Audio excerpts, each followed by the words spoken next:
This is Kenneth, and project lead of Moca Network, and really great to be on the stage together with Alex.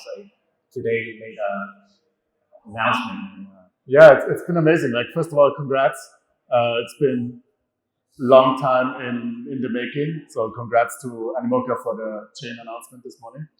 Yeah, so we have been cooking together for a while, and we are very excited to be announcing the Moca chain, the L1 chain for digital identity. And today, we really want to talk about the topic on digital identity, and not really just sharing about what we're doing, but observation that we've seen in the market and why digital identity is actually coming to be the big matter. Yeah, and maybe we can also cover a small demo to show how easy it is to build a decentralized identity on top of Moca chain, and maybe we can also get into some first use cases.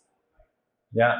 So our really bold statement is we do believe that open identity network will take over big tech data monopoly. And we have already seen big tech taking very defensive play recently and adopting blockchain technology, zero knowledge proof.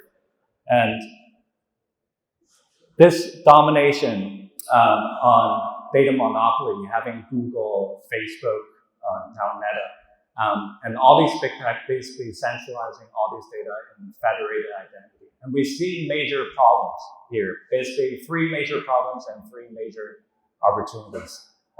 One is very similar to the argument and the debate on open AI versus closed AI, and whether an open source platform is going to be successful or a closed source platform. And our argument is so far we haven't seen a scalable open platform on digital identity.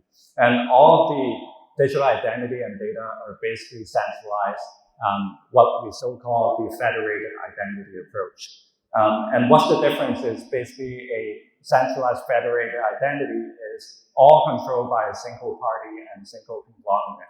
And an open identity network basically allowing different kinds of data, issuer, owner, and user to actually own their data and able to verify their data anywhere with any apps. The second point is the data right now, even between companies and apps, is not interoperable at all. And I think Alex and I have been in the data business for almost 10 years now, back in the Web2 days, and also did a bit in AI. And I personally have been that painful data broker business, basically to build clean rooms, do data mapping, and so on. And the fact and the reality is just the data is not interoperable in Web2. Third is if you need to have two companies to work together or to share data, basically for every single data partnership, you need to sign a contract, a data processing agreement, you need to negotiate on getting the private API and the hashing logic and so on. Our argument is basically it doesn't need to be that way. And including monetization and data matching and data sharing in the privacy preserved state can be way more scalable. So here is a very interesting map on, want to share with you what we normally don't see as an identity business are actually identity businesses. Very obvious is Google, Apple, Meta, when they're actually in the advertising business, they're actually in the identity business. It's just a very centralized federated identity and making a lot of money by monetizing your data, your identity. But you can already see big tech taking a very defensive play now. Recently, Google Wallet announced that they're adopting a blockchain technology, zero knowledge proof for age verification. Apple obviously followed suit and then basically announcing they're going to do the same. And what that really means is we actually see that there's a very obvious urgency for big tech companies and also non-big tech companies, retail companies, travel companies coming into identity. And to expand that, in the tech business, when we see that LinkedIn is probably a job board platforms, but they are actually identity business. You see that LinkedIn basically starts selling their profiles and their profile verification to external parties, and they monetize from it. You also see like retail companies such as Marriott Bonvoy, arguably basically the largest hotel chains in the world, allowing their cruise line and other partners to verify the Bonvoy points, Bonvoy status. That again is the identity business. And again, with AI, with the emerging AI adoption with AI agents and all that, there's an increasing urgency for proof of humanity. And you see WorldCoin basically raising a bunch of money, very aggressive in the market. But recently, you see Ribbit actually leading around investing in the $200 million round at $2 billion in Persona, specifically for verifying AI, whether that is a human. And also, you have seen ACCNC also publish a thesis paper, basically like the intersection of crypto and AI is basically digital identity. And you go to banking use cases, you got Plaid, and basically the very high-profile, recognizable identity business around banking. And there is more and more that we are saying, and what we want to say here is what we believe in, what we're building here, is we are able to build a unification layer to allow all these companies to issue data to a unified identity. Anyone, any companies can be a data issuer, and at the end, the user owns their data, pushing to storage that is encrypted, truly owned by user, truly self-sovereign. No matter which company is going to bankruptcy or whatever, the data will still be owned by the user, and the data can still be verified in a privacy-preserved way. But what's interesting is what we're building here is basically the end-to-end digital identity infrastructure that enable any kinds of identity protocols to start from scratch, start from zero, and spin up an identity protocol right away. And we will share a lot more with you later on in this presentation.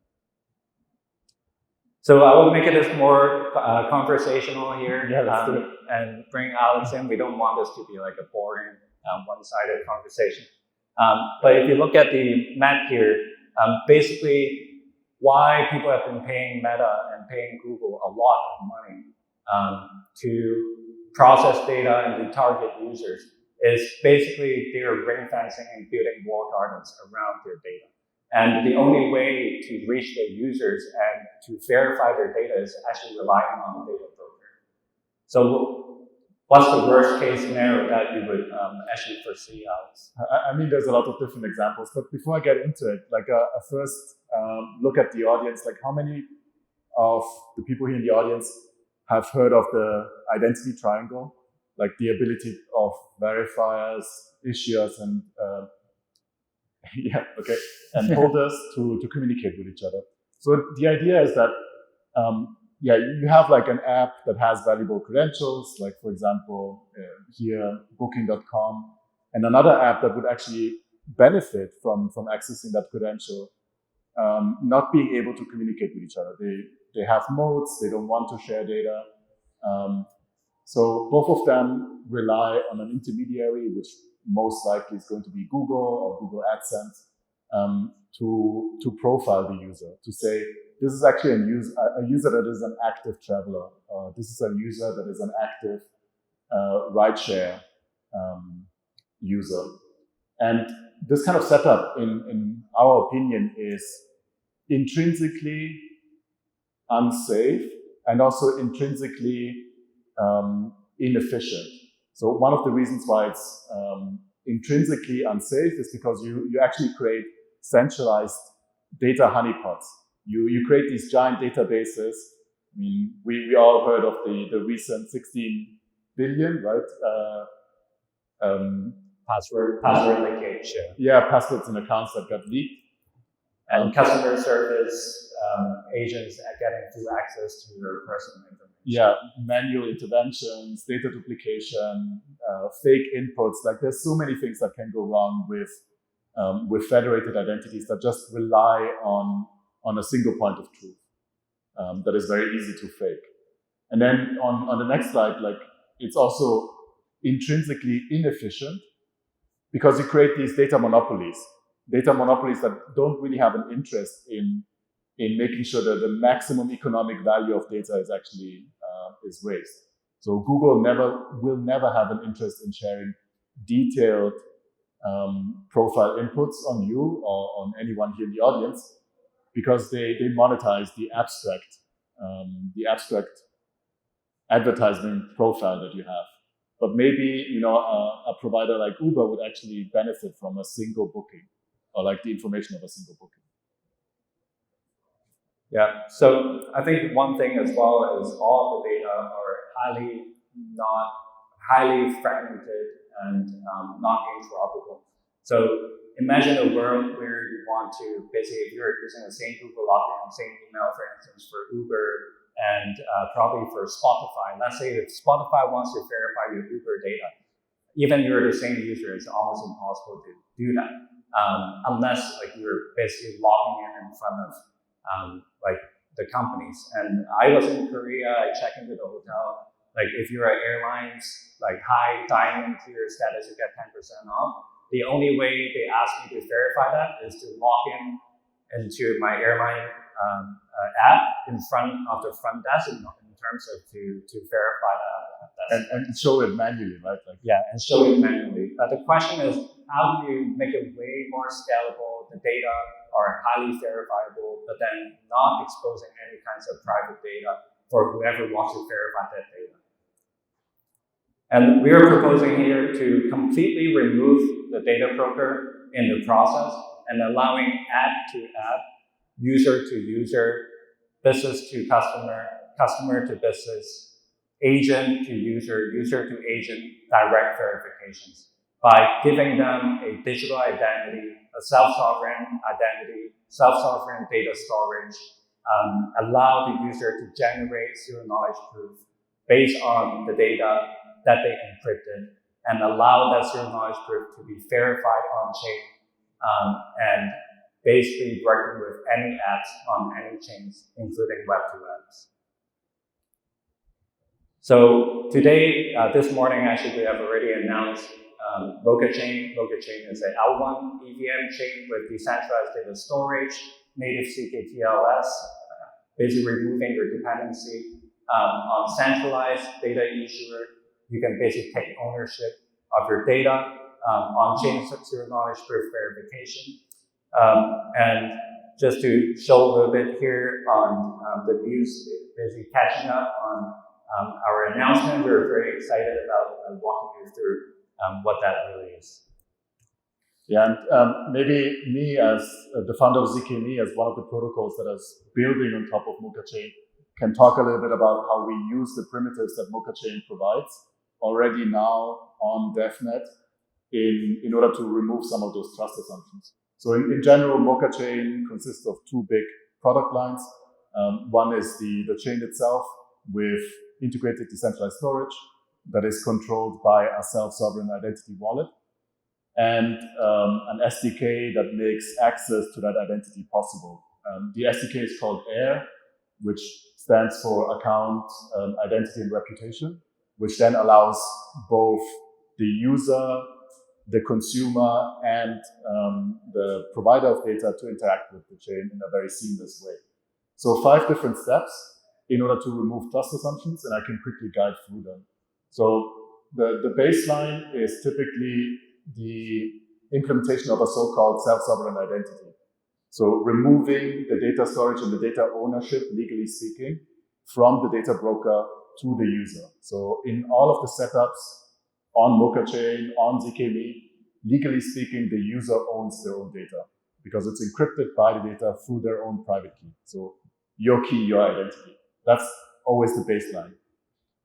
Then the second one would be the implementation of what we call selective disclosure, or the ability to take schemas that might include private identifiable information like your age, your email, your address, and then abstracting that into something that is just a yes or no statement. So for example, if you're a lending protocol and you want to underwrite an anonymous wallet, you might want to check the user's real world credit score without disclosing the private information of the user. So you use zero knowledge proofs that are generated locally in order to just get a yes or no statement, like yes, this user is creditworthy. And the credit score can be set with very flexibly with a threshold of above certain score without exposing the raw credit score. Yep. And then the next primitive that we use is the chain itself. So the ability to not only generate the proofs, but then also have them verified in a decentralized manner, with also the ability to monetize directly on chain. So there's no need to set up like letters of intent, data processing agreements, SaaS agreements. You just go on chain, you ask the user, can I have this information of you? The user says yes or no, and then directly with that confirmation, a payment on chain happens for the verification. And then, which is probably the most exciting primitive for us as an issuer, is the ability to integrate data sources that are not permissioned by the issuer itself.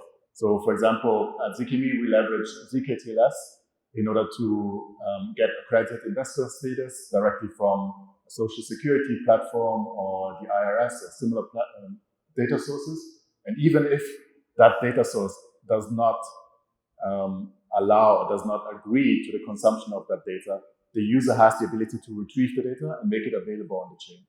So you can think of pretty much any data source that exists out there can be put on chain by the user. It can be your Binance trading volume or your bank account balance. Yeah, and it could also be like really exotic things like your genome data, right?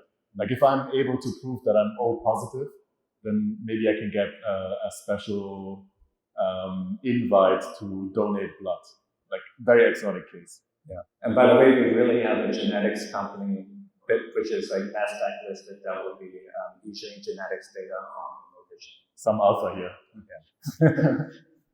Okay, and then obviously, in order to make this available on all different ecosystems, there's also an oracle included that is currently live on 27 chains that allows you to take those credentials and make them natively available on smart contracts or on APIs, depending on how centralized the solution is.